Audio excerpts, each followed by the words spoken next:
Dia mele pacu-pacu kanca aku ngendeng maaf empoh na ayano sakit wah kedua lamun sida pura-pura nangis ku jamin sida mati ku jamin ini bisa kamu jadikan bukti dari orang tua kamu kirim ke orang tuamu bisa membunuh bukan berarti saya membunuh tapi mental kamu tuh saya yang tanggung jawab udah jangan bilang saya ada di sini sudah dari sini kamu sekarang rekam suara kamu mau ngomong baik-baik sama saya atau tidak.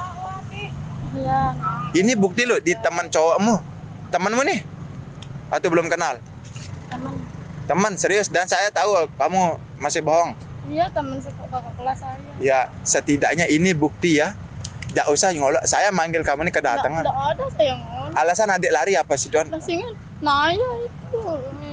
Apa dia bilang Naya? Iya, dah habis itu lari deh. Itu lari saya. Jangan kayak anak kecil. Nangis. Kamu kan udah simpi. Jangan kayak gitu. Ini sudah ada bukti nih loh. Ini nanti kirim ke ibu saya ya. Ini saya mau bawa ke ibu saya rekaman ini. Terus terang. Agar apa? Agar ibu saya tidak salah paham loh. Kamu besar. Ya itu tadi potongan suara pada saat Agus itu ya yang kemudian diduga mempersuasi korbannya, merayu bahkan juga mengancam. Betulkah Pak Joko itu tadi adalah suara Agus?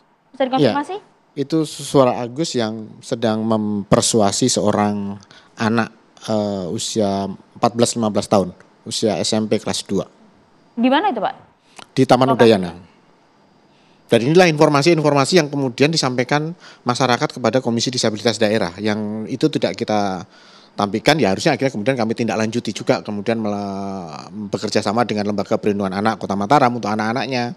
Kemudian untuk yang dewasa itu juga ada dengan teman-teman di Senyumpuan, BPHM, Satgas PPKS, UNRAM untuk kemudian menangani korban yang dewasa. Tapi Pak Joko kenal banget sama Agus Pak? Menyangka Agus berbuat seperti ini? Tidak, sebenarnya nggak kenal baik. Sebagai seorang disabilitas saya pernah melihat beberapa kali di Taman Udayana maupun di Sangkarenggang memang saya pernah melihat. Tetapi secara personal tidak melihat tidak kenal.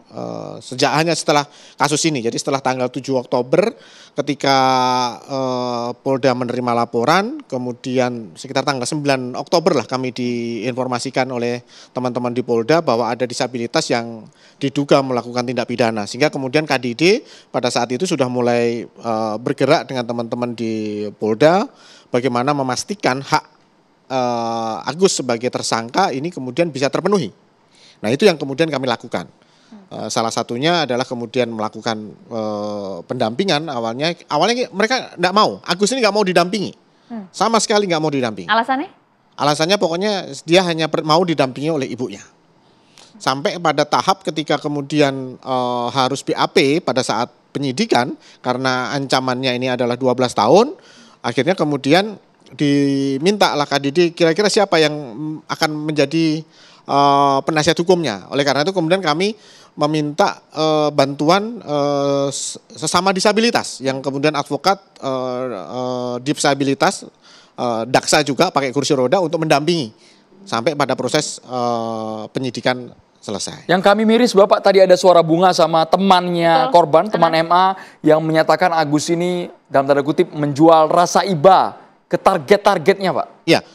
Oke, jadi setelah kasus itu viral, itu total yang kemudian masuk laporan di KDD, yang kemudian kita konfirmasi itu ada 15. Dari 15 itu 3 diantaranya adalah anak-anak. Nah dari 15 ini yang sudah menyampaikan, akhirnya diperiksa di kepolisian, total ada 7.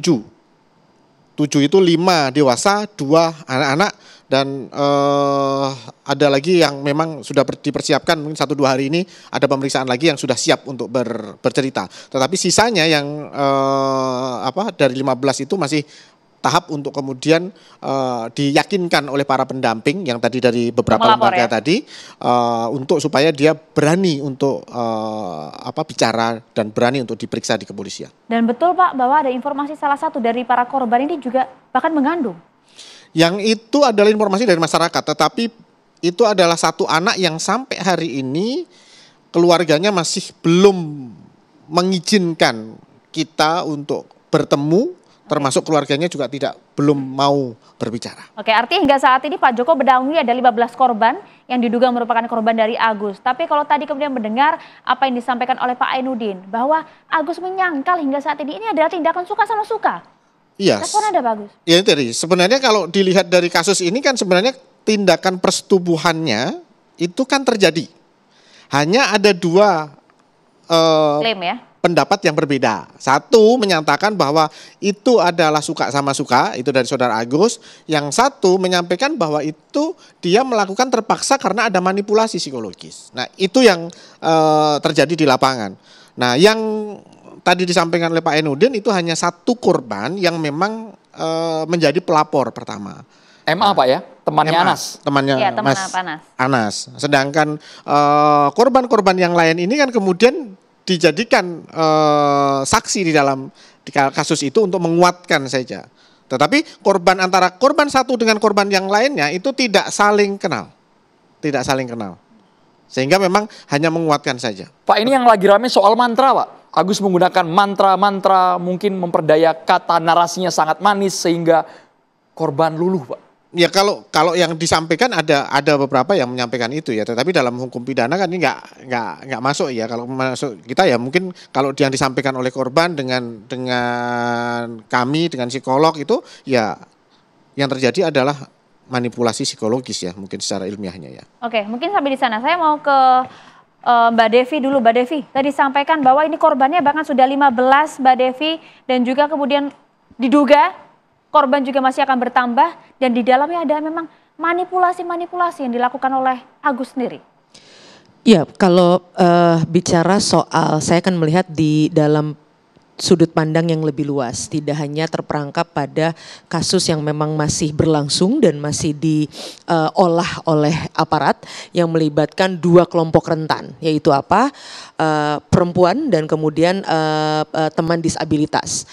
Nah, tapi yang kedua adalah kita perlu apresiasi bagaimana aparat dalam hal ini juga memfasilitasi dua kelompok rentan ini gitu ya, dengan bagaimana misalnya Agus kalau nggak salah di rumah ya Pak ya, jadi tahanan rumah, jadi tidak di polisi kan, artinya ini bentuk keberpihakan dari hasil perjuangan Bapak juga. Ya, dan teman-teman. awalnya memang akan ada penahanan, tetapi secara manusiawi memang kita menganggap bahwa mungkin fasilitas belum memadai, maka kemudian kami merekomendasikan untuk tahanan rumah. Ya, artinya ketika itu disetujui itu satu bentuk kita perlu apresiasi lah, ada perlakuan yang baik untuk teman-teman yang dalam kelompok rentan. Tapi yang ketiga, ini menarik, dari tadi ada kata kunci manipulasi, lalu kemudian tadi ada kata mantra yang artinya kalau kita runut dari banyak sekali persoalan-persoalan seperti ini yang ini menjadi sangat luar biasa karena melibatkan kelompok rentan tadi.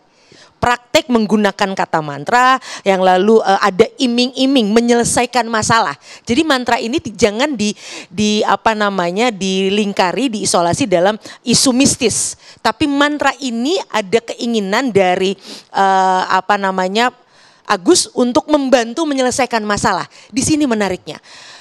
Bayangkan ada sekian banyak orang sampai hari ini yang kemudian membutuhkan bantuan orang yang tidak dikenal untuk menyelesaikan masalahnya.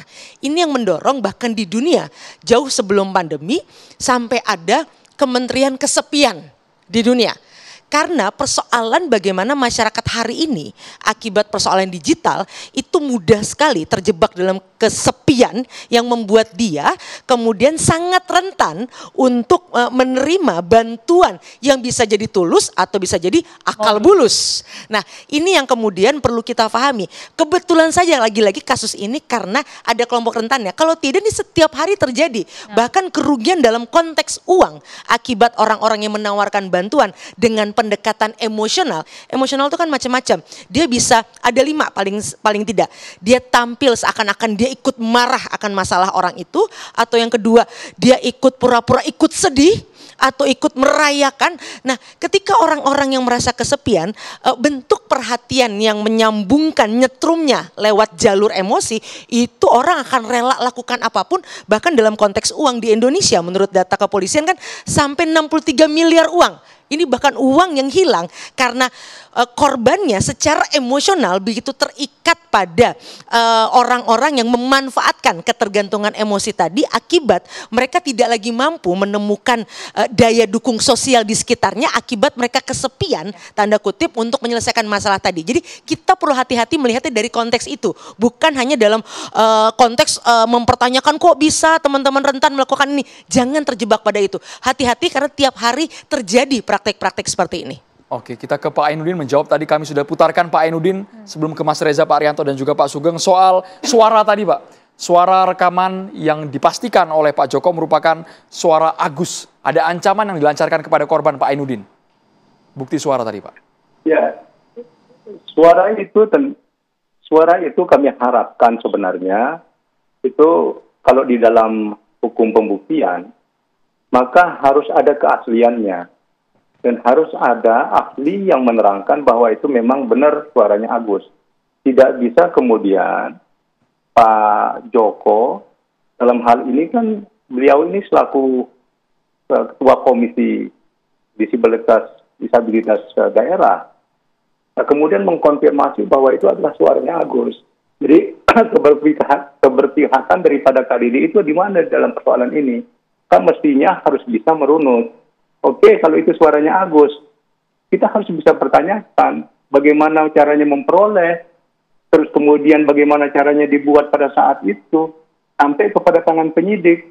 Apakah kemudian penyidik mengatakan sudah ada itu ahli yang menerangkan bahwa ini adalah benar asli?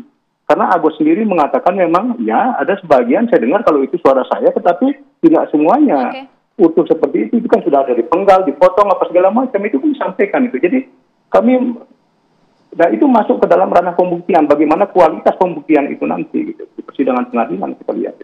Ya, memang rekaman itu sudah disampaikan ke teman-teman kepolisian dan sudah sudah ditarik di Krimsus kemarin datanya sebagai data dokumen elektronik yang kemudian dipakai untuk pembuktian. Itu dua alat bukti itu memang dari korban yang sudah diperiksa. Satu itu adalah rekaman dalam bentuk video tetapi hanya suara saja. Ya. Videonya ada, gambarnya ada tetapi tidak menunjukkan gambar orang. Tapi yang kedua itu adalah suara audio, memang rekaman audio yang direkam oleh korban ketika kemudian dia mengalami tadi yang dipersuasi oleh si pelaku. Oke, artinya pada saat itu memang korban dalam kondisi sadar ya Pak ya, bisa dipastikan seperti itu?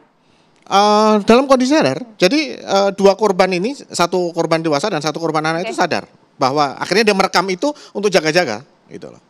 Baik, kita boleh ke Mas Reza. Betul kata Mbak Devi tadi, kita jangan terjebak dan juga mendiskreditkan kelompok rentannya, tapi tipu daya, dugaan manipulasi kata demi kata sehingga korbannya terus berjatuhan. Bahkan jumlah laporan sudah 15 orang, Mas Reza. Siapa itu pemerkosa, siapa itu pelaku kekerasan seksual? Narasi yang berkembang belakang ini adalah ini monster yang fisiknya sangat kuat, yang punya stamina sangat hebat, daya cengkramnya juga sangat dahsyat sehingga bisa menaklukkan korban-korbannya.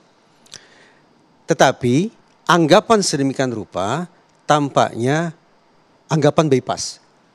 Dalam pengertian, kalau kita ingin sungguh-sungguh memahami tentang perilaku predator seksual, kita harus pahami bahwa ada 4 tahap yang dilakukan atau dilalui oleh para pelaku.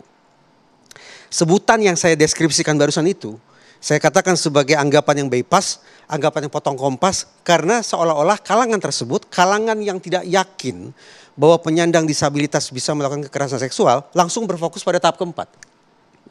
Berarti, agar kita punya kesamaan persepsi, sehingga kita bisa mengevaluasi kembali simpulan kita tentang mungkinkah atau tidak mungkinkah penyandang disabilitas melakukan kekerasan seksual, kita mulai dari tinjauan tentang tahap pertama. Tahap pertamanya adalah intention, niat. Tahap keduanya adalah preparation, persiapan. Pada tahap kedua ini, seorang calon pelaku sudah mulai menimbang-nimbang. Modus apa gerangan yang saya akan gunakan? Ada 2 modus yang dominan dilakukan oleh para pelaku kekerasan seksual. Pertama adalah modus yang bisa membuat korban atau target ketakutan luar biasa. Intimidasi, ancaman fisikkah itu, ancaman psikiskah itu, tekanan atau apapun sebutannya yang sifatnya violent, yang mengandung unsur kekerasan, yang mengandung unsur paksaan sehingga sekali lagi target merasa ketakutan. Itu modus pertama. Ada modus kedua dan ternyata menurut studi justru modus kedua inilah yang paling sering digunakan oleh pelaku kekerasan seksual. Modus ini diistilahkan secara populer sebagai grooming behavior. Jadi alih-alih membuat target merasa takut sehingga menghindar, justru pelaku akan membuai sedemikian rupa, membangun pertemanan, menawarkan kehangatan, mengiming-imingi perlindungan dan seterusnya, sehingga target tidak merasa bahwa orang yang ada di hadapannya adalah orang yang sesungguhnya akan melakukan kejahatan.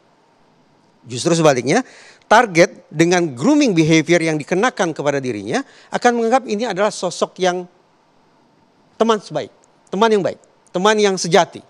Sehingga korban atau target merasa percaya, jatuh iba dan perasaan-perasaan positif lainnya, sehingga praktis dia masuk dalam kekuasaan si predator seksual. Hitung-hitungan di atas kertas, saya bicara secara umum. Kalau kita bicara tentang penyandang disabilitas dengan jenis tunadaksa, maka hitung-hitungan di atas kertas memang sulit bagi penyandang tunadaksa untuk melakukan modus yang pertama, yaitu modus kekerasan. Tetapi sebaliknya, mungkin akan lebih besar peluangnya bagi yang bersangkutan untuk berhasil mengincar targetnya sekiranya dia menggunakan modus berupa grooming behavior. Nah, kalau ternyata grooming behavior itu berhasil memikat target, masuklah ke tahap ketiga. Bagaimana kemudian si calon pelaku ini berusaha untuk menggiring korban betul-betul lebih masuk dalam lagi ke dalam kekuasaannya. Entah itu ke homestay, entah itu ke rumah atau manapun lingkungan yang betul-betul membuat korban masuk ke dalam kekuasaan si pelaku. Kalau tahap ketiga berhasil dilewati dengan baik, masuklah ke tahap keempat yang diistilahkan sebagai commission of crime. Yaitu momen ketika pelaku secara frontal melakukan serangan terhadap targetnya. Nah tadi saya katakan banyak kalangan yang sanksi bahwa penyandang disabilitas bisa melakukan kekerasan seksual karena apa? Karena mereka langsung membayangkan tahap keempat ini. Langsung membayangkan commission of crime ini, langsung membayangkan momen atau adegan ketika pelaku melakukan serangan frontal terhadap korbannya. Nah, kalau pandangannya atau anggapannya langsung ke tahap keempat, memang sulit bagi kita untuk memahami bahwa ternyata penyandang disabilitas bisa melakukan kekerasan seksual. Namun sebaliknya, kalau kita pahami tahap demi tahap, mulai dari tahap pertama, berlanjut ke tahap kedua, terusnya ke tahap ketiga dan puncaknya di tahap keempat, maka mudah-mudahan akhirnya kita bisa memahami bahwa siapapun itu, termasuk penyandang disabilitas sekalipun, sepanjang yang bersangkutan memiliki kecakapan berpikir untuk menerapkan siasat psikologis guna menaklukkan targetnya, sangat mungkin dia menjadi pelaku kekerasan seksual. Sangat mungkin bahkan Anda sampaikan. Saya katakan tadi, bermula dari niat. Oke. Karena dia sudah punya niat, dia melakukan persiapan, dia pilih modus mana yang akan dia gunakan, masuk ke tahap attempt, tahap penguasaan lebih lanjut, dan puncaknya adalah commission of termasuk crime. juga modus yang dilakukan melibatkan sang ibu dalam berbagai manipulasi yang disampaikan. Peran ibu ini juga seperti apa? Karena kita tahu bersama, kita sempat melihat potongannya, sang ibu juga sempat menyampaikan bahwa selama ini dalam segala aktivitas saya membantu, memandikan, memakaikan pakaian, dan lain-lain. Apa yang bisa Anda lihat dari sini? Dijawabin nanti boleh ya, sesaat lagi usai jeda berikut ini.